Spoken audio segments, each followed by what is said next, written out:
quick thing about me, I am a veteran. Yeah. Yeah, thank you. Yes, of the war on drugs. I was on the side of drugs. Thank you. Yes, you're welcome for my service. There was some delayed reactions to that first joke. I see where my compatriots are sitting. Well, some gave all gave some. All right. Learned something about drugs recently. You shouldn't smoke weed and drive. Because the other day I tried it and I got pulled over by a horse cop. I didn't know they could do that. Anybody else not even know they had that option? So he pulls me over. I roll down the window. This act out tells you how poor I am. I roll down the window. I'm looking at, a horse. You ever get pulled over and then see wildlife? So a voice from above me goes, "Do you know how fast you were going?" Well, this is an easy one. Slower than or equal to a horse. What do I win? So I got to ride to jail in a magic pumpkin. It's great to be here. It's great to be out of the house. I live in the world's smallest apartment. The sound of my roommate having sex is like Taylor Swift's music to me, because I don't listen to it, but I have heard it. I'll tell you how it goes. I'm from the South, and a lot of people think everyone from Georgia is like a cousin fucking racist. Yeah, and like not all of us have pretty cousins.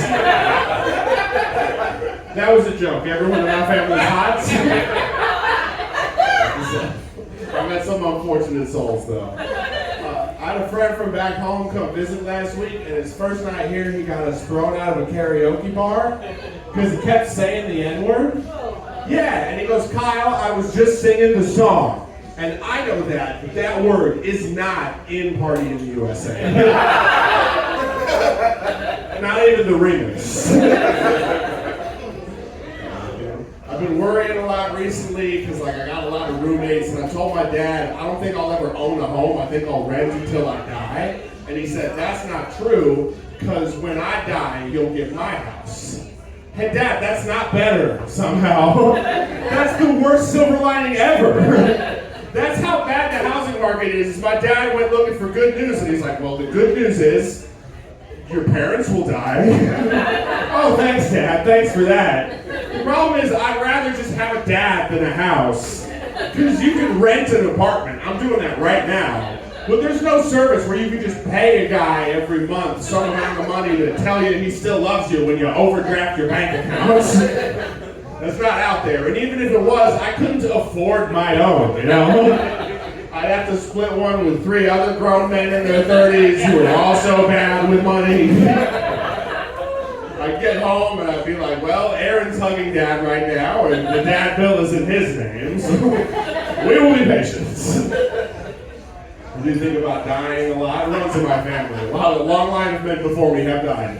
I think about dying a lot. I'm not suicidal. I'm not making plans or nothing. I think about dying in the same way I think about gay sex. Like, I don't want to do it, but the thoughts are too frequent for comfort, you know? We've all been on those websites. I've been on those tempting websites. I moved here on the Chinatown bus with one suitcase. Taking the Chinatown bus from Georgia to New York is like jacking off on Adderall, because it'll get you there. But there's better ways to spend 15 hours. Unless you're trying to beat my high score or something. I salute you.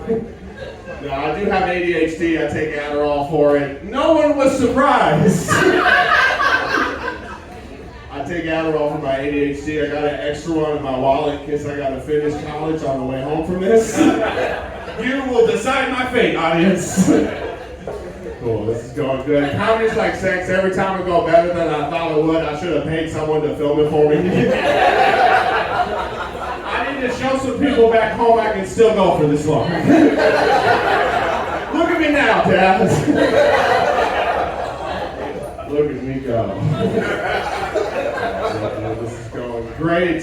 Comedy is fun, dude. I'll tell you this, no one in my neighborhood respects me, so I'm glad you guys like me.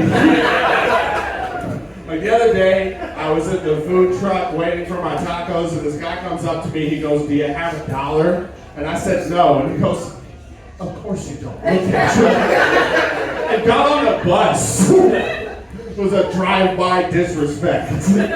I'll tell you this, at least I know I project confidence in hardware stores. Like, at least I got that going for me. The other day I was in the Home Depot. First of all, nobody helped me. That's a new thing. What's new in my 30s? My knees hurt all the time, and people trust me to look at paint.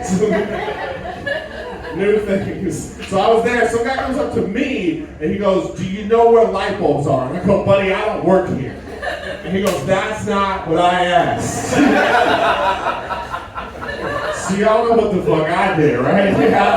I took him to aisle 5. That's where the light bulbs are.